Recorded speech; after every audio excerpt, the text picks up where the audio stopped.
പ്രിയപ്പെട്ട നമ്മുടെ കുഞ്ഞുങ്ങളോടും ചില കാര്യങ്ങൾ പറയാനുണ്ട്, രക്ഷിതാക്കളോട് പറയേണ്ട ചില കാര്യങ്ങളുണ്ട്. പ്രിയപ്പെട്ടവരെ പ്രത്യേകം ശ്രദ്ധിക്കുക. അമീബിക് മസ്തിഷ്ക ജ്വരം എവിടെ നിന്നാണ് അത് പൊട്ടിപ്പുറപ്പെട്ടത് എന്നതിൻ്റെ ഉറവിടം ഇനിയും നമുക്ക് കണ്ടെത്താൻ സാധിച്ചിട്ടില്ല. നിങ്ങൾ ചെയ്യേണ്ടത് കെട്ടിക്കിടക്കുന്ന ജലാശയങ്ങളിൽ ഒരു കാരണവശാലും ഇറങ്ങരുത്. വൃത്തിഹീനമായ ജലാശയങ്ങൾ അത് കണ്ടാൽ അവിടെ നീന്താനോ കളിക്കാനോ ഒന്നും കുട്ടികളെ വിടാൻ പാടില്ല. നീന്തൽക്കുളങ്ങൾ പരമാവധി ക്ലോറിനേറ്റ് ചെയ്യുക. കെട്ടിക്കിടക്കുന്ന എല്ലാ ഇടങ്ങളിലും ക്ലോറിനേഷൻ ഉണ്ടെന്നുള്ളത് ഉറപ്പുവരുത്തണം. കിണർ വെള്ളവും ഇടയ്ക്കിടയ്ക്ക് ക്ലോറിനേറ്റ് ചെയ്തുകൊണ്ടിരിക്കുക. മുങ്ങാങ്കുഴിയിട്ട് ഡൈവ് ചെയ്യുക. നമ്മൾക്കറിയാത്ത ജലാശയങ്ങളിൽ പോയി മുങ്ങാങ്കുഴി ഇടുന്നതും നിങ്ങൾ ഒഴിവാക്കുക.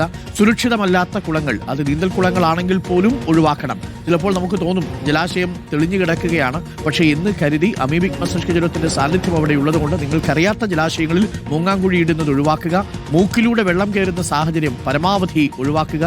വെള്ളം കലങ്ങി മറിയാതെ പ്രത്യേകം ശ്രദ്ധിക്കുക. കലങ്ങി മറിഞ്ഞ വെള്ളമുണ്ടെങ്കിൽ അവിടെ നമ്മുടെ കുഞ്ഞുങ്ങളെ പ്രത്യേകിച്ച് മൂക്കിലും വായിലും വെള്ളം കയറുന്ന രീതിയിലേക്ക് വിടാതിരിക്കുക.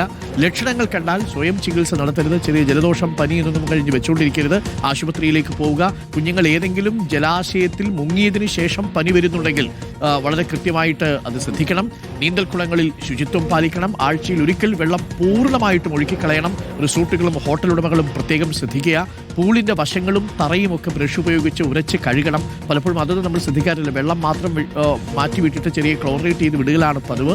പ്രതലങ്ങൾ നന്നായി ഉണങ്ങാൻ അനുവദിക്കണം. ഫിൽറ്ററുകൾ വൃത്തിയായി തന്നെ ഉപയോഗിക്കണം. ഇതെവിടെയാണ് ഈ അമീബിക് മസ്തിഷ്ക ജ്വരബാധ വരുന്നത്? ഈ അമീബ എവിടെയാണ് ഇരിക്കുന്നത് നമുക്കറിയില്ലല്ലോ.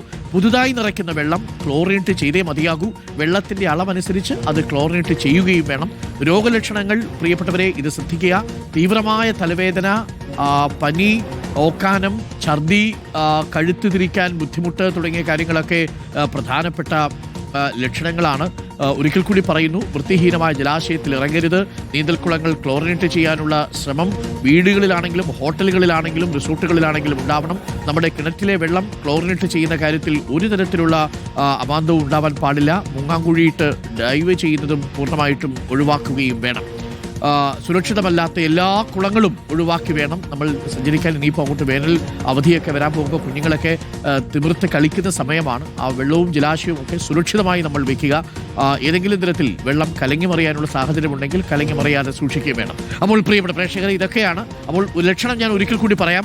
അപസ്മാര ബോധലക്ഷണം പോലെ അല്ലെങ്കിൽ ബോധക്ഷയം പോലെയുള്ള ചില ലക്ഷണങ്ങൾ ഉണ്ടാവുകയാണെങ്കിൽ, ഓർമ്മക്കുറവ് ഉണ്ടാവുന്നുണ്ടെങ്കിൽ, സാധാരണമല്ലാത്ത പ്രതികരണങ്ങൾ കുട്ടികളുടെ ഭാഗത്തുനിന്നുണ്ടാവുന്നുണ്ടെങ്കിൽ, ചെറിയ തരത്തിൽ അവർ നിഷ്ക്രിയരായിട്ട്, അവർ പാസീവായിട്ടും ഐഡിയലായിട്ടും ഇരിക്കുന്നത് കാണുന്നുണ്ടെങ്കിൽ, ഭക്ഷണം കഴിക്കാൻ വിമുഖതയുണ്ടെങ്കിൽ, വെളിച്ചത്തിലേക്ക് നോക്കാൻ ബുദ്ധിമുട്ട് കുഞ്ഞുങ്ങളിലുണ്ടെങ്കിൽ ഒക്കെ പ്രത്യേകം ശ്രദ്ധിക്കുക. കഴുത്ത് ചിരിക്കാൻ പറ്റാതാവുക, പനി, ഓക്കാനം, ഛർദി, ഇതെല്ലാം അമീബിക് മസ്തിഷ്ക ജ്വരത്തിന്റെ ലക്ഷണങ്ങളാണ്. ഇതൊന്ന് പറഞ്ഞു വെച്ചു എന്ന് മാത്രമേ ഉള്ളൂ.